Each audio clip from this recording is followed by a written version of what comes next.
Then the men of Ephraim said to him, "What is this thing you have done to us, not calling us when you went to fight against Midian?" And they strongly contended with him. But he said to them, "What have I done now in comparison with you? Is not the gleaning of the grapes of Ephraim better than the grape harvest of Abiezer? God has given the princes of Midian, Oreb and Zeb, into your hands, and what was I able to do in comparison with you?" Then their anger toward him subsided when he spoke this word.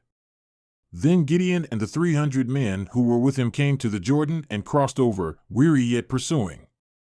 And he said to the men of Succoth, "Please give loaves of bread to the people who are following me, for they are weary, and I am pursuing Zebah and Zalmunna, the kings of Midian." But the princes of Succoth said, "Are the hands of Zebah and Zalmunna already in your hands, that we should give bread to your army?"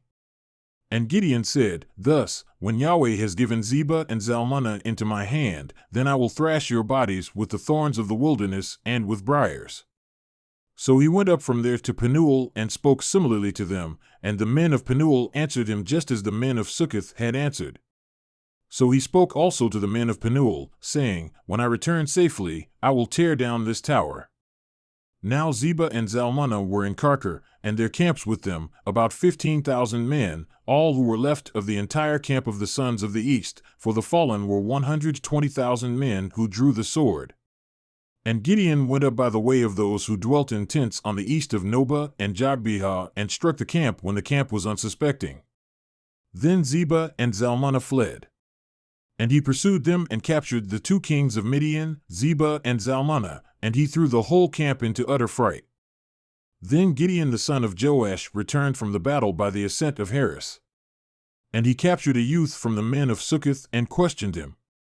So the youth wrote down for him the princes of Succoth and its elders, 77 men.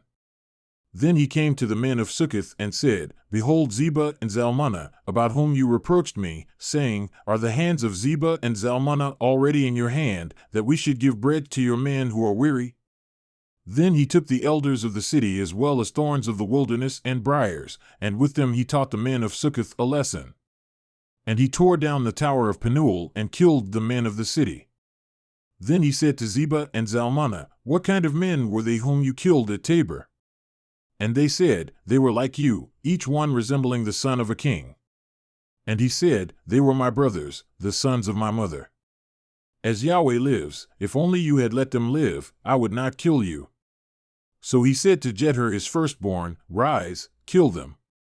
But the youth did not draw his sword, for he was afraid because he was still a youth. Then Zebah and Zalmunna said, "Rise up yourself, and smite us, for as the man, so is his might." So Gideon arose and killed Zebah and Zalmunna, and took the crescent ornaments which were on their camels' necks. Then the men of Israel said to Gideon, "Rule over us, both you and your son, also your son's son, for you have saved us from the hand of Midian."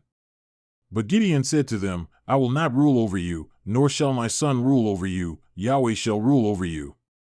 Yet Gideon said to them, "I would make one request of you, that each of you give me an earring from his spoil."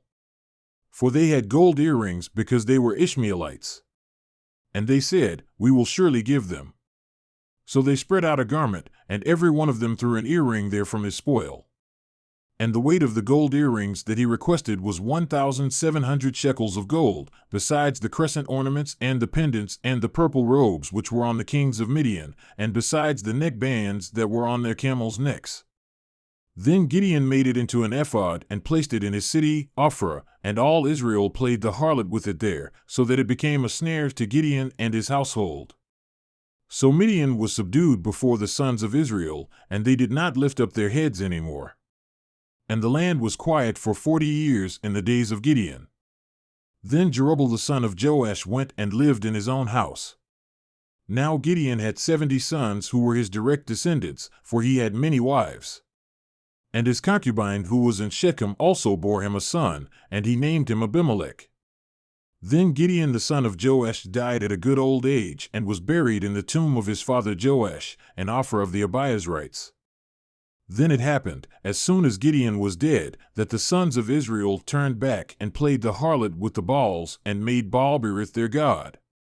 Thus the sons of Israel did not remember Yahweh their God, who had delivered them from the hands of all their enemies on every side, nor did they show loving-kindness to the household of Jerubbaal, that is, Gideon, in accord with all the good that he had done to Israel.